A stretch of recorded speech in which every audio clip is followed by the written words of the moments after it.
On the day I turned 75, my own son stood up in front of everyone, pointed at me, and screamed, "Everyone is sick of you. Get out." His wife grabbed the cake I'd spent half a day baking and flipped it straight into the trash. What I did next made the guests gasp, and by the very next morning, my son's perfect life was crumbling like that cake. Hello, dear listeners. Thank you for being here with me today. Before we begin, please subscribe to the channel so you don't miss the next story. And tell me in the comments, what city or country are you listening from? It warms my heart to know how far my words travel. Now, let me tell you how, at 75 years old, I finally walked away. Today, I turned 75. The number felt heavy, round, and solemn, like an old oak tree that has weathered more storms than it can count. When I looked in the mirror that morning, the years stared back from the wrinkles by my eyes and the silver strands at my temples. Was I scared? No, more like gently bewildered. Is this truly me? Did all of this really happen to me? My small two-bedroom apartment smelled of brown sugar and warm spices. I had been in the kitchen since dawn, making my sweet potato pound cake, the recipe my mother gave me. I baked that cake when I married Jabari, baked it for Keon's first birthday, for every birthday after, and for his send-off when he enlisted. That scent felt like home, like love, like the thread that stitched my life together. I ran my hand across the old kitchen table, worn with tiny scratches. I remembered Jabari repairing and broken iron on it, and little Keon building wooden block towers. Today, it held nothing but flour and a rolling pin. My hands weren't as quick as before, but the dough was soft, warm, and obedient beneath my palms. Fragments of thought floated through my mind. Keon had called yesterday.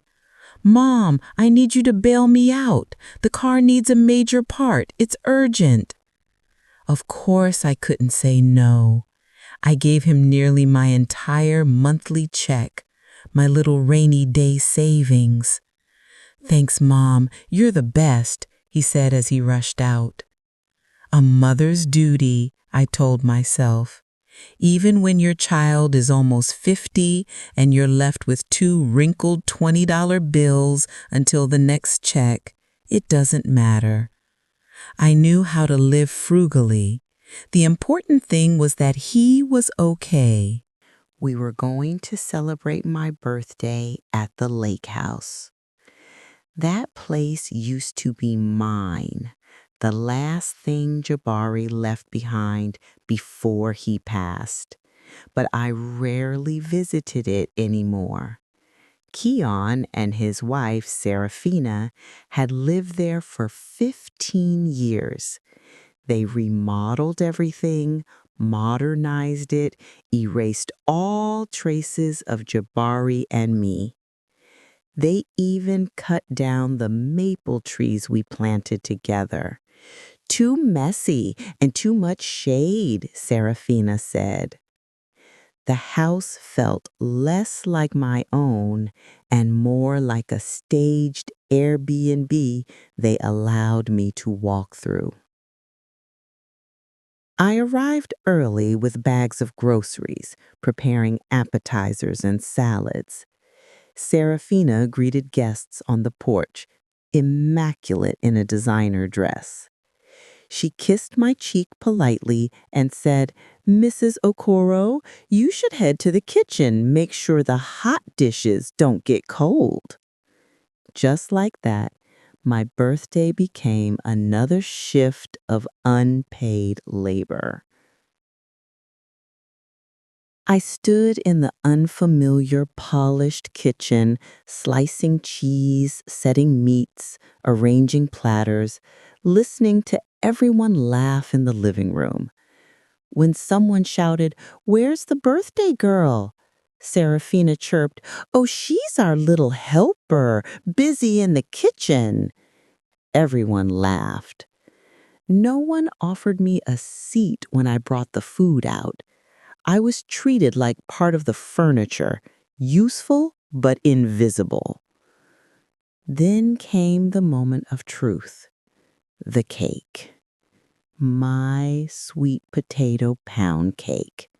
Layers soaked with cream cheese frosting, topped with chocolate shavings and pecans, forming the number 75.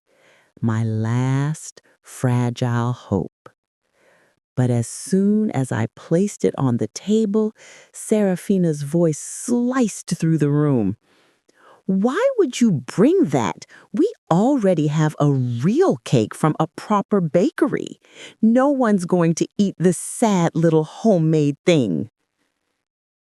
Silence. I felt the air freeze. Jabari's old friend Elias tried to defend me. "Now, Serafina, that's the cake of tradition. I'll have 2 slices." That word tradition must have felt like an insult to her curated image of modern perfection. Fury flashed across her face.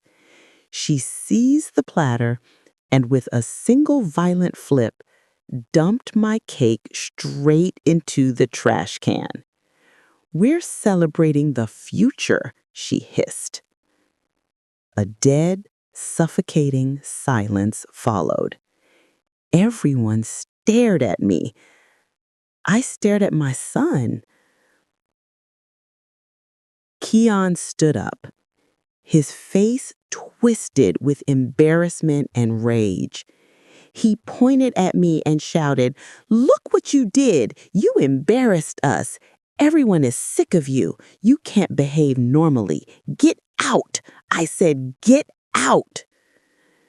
And something inside me didn't break.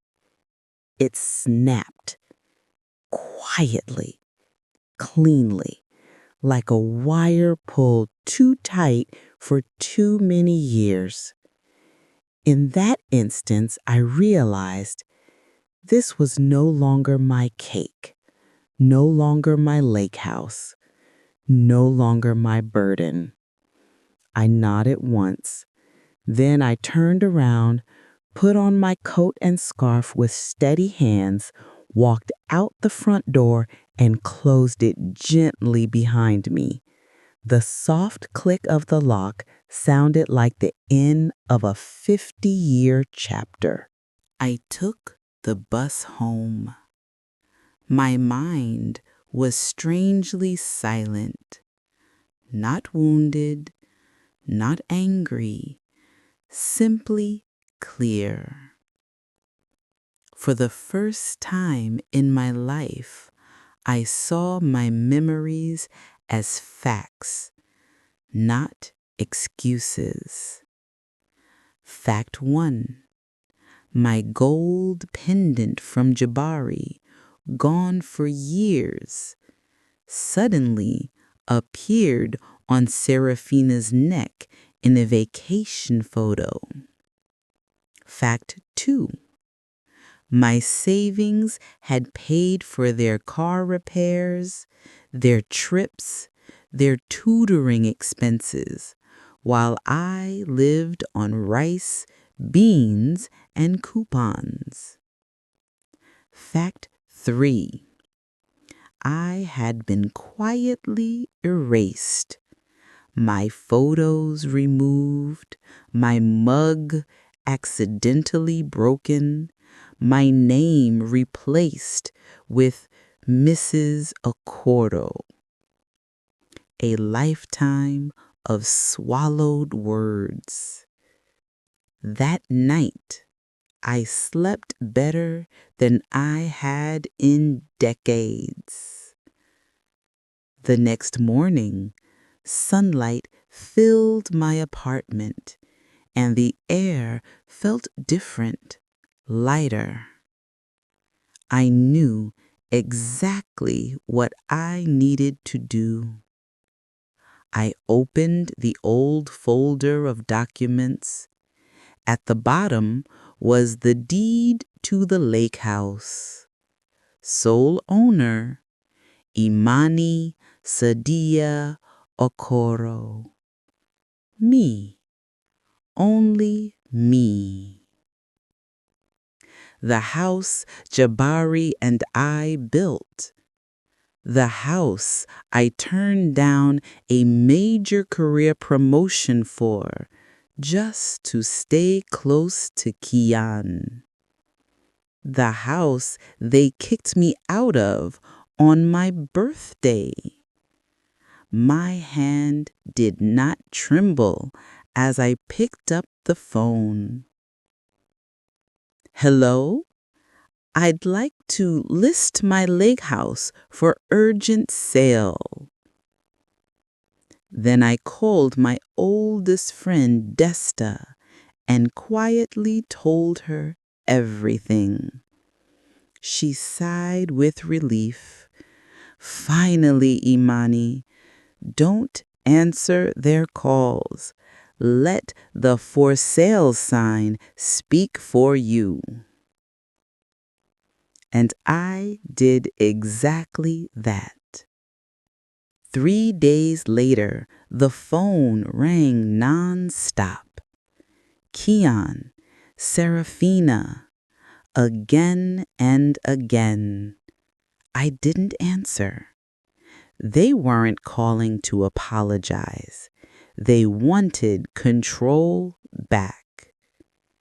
That evening, they barged into my apartment using their spare key. Serafina's face was blotchy with rage. Kian looked frightened. They ranted, begged, accused, pleaded. I knitted in my armchair, calm as a still lake. When they finally stopped, I put my knitting aside and said quietly, but like a hammer striking steel, "This is not your home.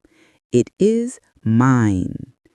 You asked me to leave your house. Now I am asking you to leave mine." Kian whispered, "But I'm your son." I met his eyes. The son who said everyone was sick of me? I'm honoring your wish. I told them the sale was already underway. They had 30 days to move out. And that was the end of it. Weeks passed. Their life unraveled, just as it always would have once the foundation they exploited crumbled. They moved into a rundown rental. Kian worked nights. Serafina scrambled for a job. They aged visibly from the stress.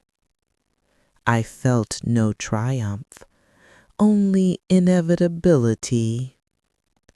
The lake house sold quickly. The money transferred to my account didn't make me euphoric, only grounded. It felt like the return of all the years I had sacrificed. I bought hearing aids and cried when I heard the leaves crunching beneath my feet again. I bought a royal blue coat, beautiful, impractical, and perfect. I signed up for a textile design course, and then I booked the Great Lakes cruise Jabari and I had once dreamed of. Now I stand on the deck of a white ship. The wind tugs at my new scarf. The water ripples in endless blues and silvers. And in my sketchbook, patterns begin to form, soft, intertwining lines like waves. I feel no bitterness toward the past, no fear of the future, only peace deep as the lake below. For 75 years, my world was no larger than my apartment and a kitchen I never truly belonged in. I gave everything, my heart, my savings, my life. They threw it all away like that cake. So I didn't pick up the pieces. I walked away and built something new, something entirely mine.